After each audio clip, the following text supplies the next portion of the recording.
Bonjour. Connaissez-vous l'histoire d'Eugène? Non? Alors il est temps de vous présenter Eugène Duramen et son apprenti Lucas Capucin.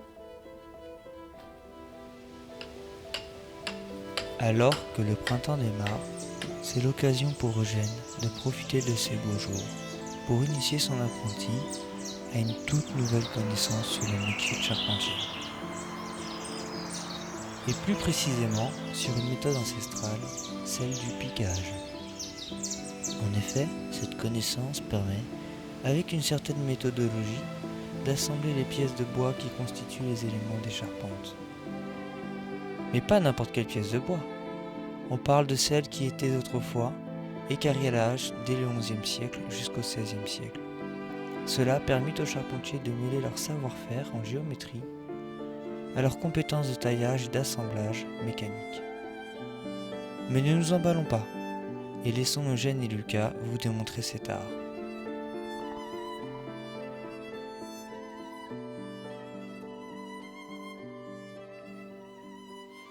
Et voilà, jeune homme, c'est prêt. Allons profiter du soleil. Déjà? Mais comment allons-nous faire? Il y a si peu de traits sur le plan. Hé hé, tout le reste se fera sur épure. Ça sera bien plus efficace. Ces bois sont bien trop tordus pour être travaillés directement sur plan. Ah bon? Et en quoi est-ce un problème? Regarde, je vais te montrer un exemple. Tu vois, le bois est vivant. Il grossit, il s'amincit, il est tordu, suivant son humidité. Si on trace les assemblages, sans se préoccuper du gauche, on ne va pas pouvoir assembler notre ferme. C'est pourquoi nous avons une méthode bien à nous pour tracer ces bois malgré ces contraintes. Sinon, ça serait bien pire encore, comme tu peux l'imaginer.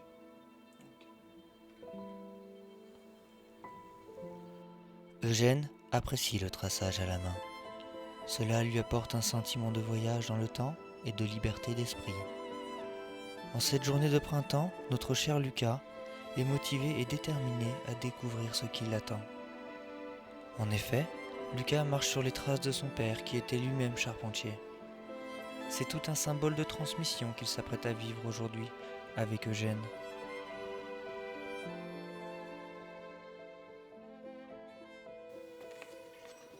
Bon, maintenant nous allons tracer l'épure au sol.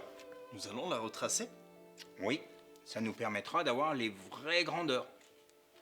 Tu seras le lapin. Le lapin. On ne peut pas tracer une épure sans un lapin. Mais non, pas celui-là. Le lapin, c'est le nom donné à l'apprenti. Il est jeune, vif, curieux, et c'est un très bon assistant. Après, il y a quand même un mystère. On ne sait pas trop si c'est l'outil qui a donné le nom à l'apprenti ou l'inverse. Tu vois, c'est un peu comme l'histoire de l'œuf et de la poule. Allez, prends le bout du cordex et mets-toi sur ce point. Lors de cette étape, telle une danse bien organisée, nos deux charpentiers tracent l'épure à même le sol. Eugène balade et oriente Lucas de gauche à droite, puis de droite à gauche, posant le pied par-ci et par-là, parfois pour n'obtenir qu'une partie du trait, parfois la totalité. Ce trait est tracé grâce au cordex, dont la poudre vient laisser sa marque sur le sol. Sous les yeux émerveillés de Lucas, une géométrie se dessine.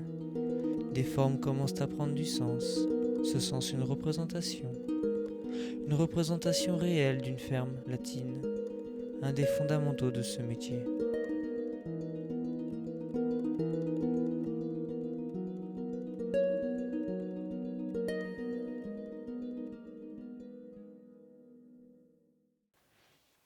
Tu vois, Lucas, là, on a nos vraies grandeurs.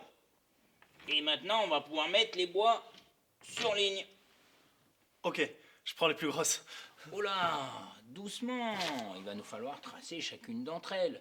Tu te doutes bien qu'on va pas pouvoir se satisfaire d'une équerre et d'une sauterelle. Sauterelle? Non. Il parle d'une fausse équerre.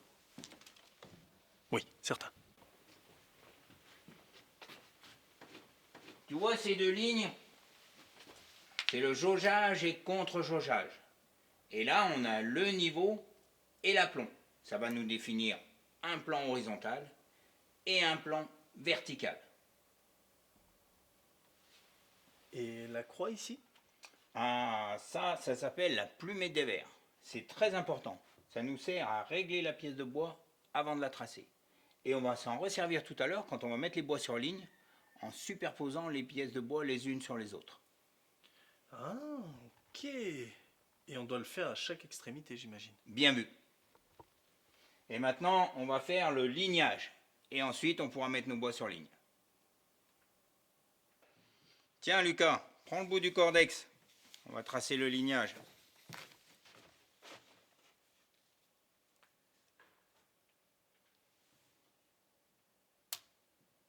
Ok, c'est compris. Je vais préparer les prochaines. Lucas, ayant compris l'importance de cette étape, s'applique à l'établissement de chaque pièce de bois. Pendant ce temps, Eugène prépare quelque chose de bien particulier pour l'occasion. Puis, tous deux mettent en place les bois sur l'épure, les stabilisent grâce aux cales et aux coins appelés des gascons, les règles de niveau grâce à la plumée des verres, afin que chaque plan précédemment établi se retrouve parallèle au plan précédent. Tiens, c'est pour toi. Cadeau. Ah ben merci. Mais je vais en faire quoi de ça? À partir de maintenant, c'est concentration maximum. Prends ton crayon, on va les faire de jolies piqûres. J'ai rien compris. Et voilà que nos deux charpentiers entament une autre danse qu'ils nomment le rembarrement. Un peu plus à gauche, oui c'est ça. Stabiliser le plomb à piquer s'avère être une tâche plus ardue qu'il n'en paraît. Et pourtant, traçage après traçage, assemblage après assemblage, ce qui semble être que de simples piqûres sont à l'évidence des repères pour déterminer l'usinage à venir. C'est ainsi qu'avec toute leur dextérité, ils transforment ce bout de bois en un élément structurel de la ferme latine. C'est alors une seconde vie qui se dessine pour ce matériau natif de la forêt.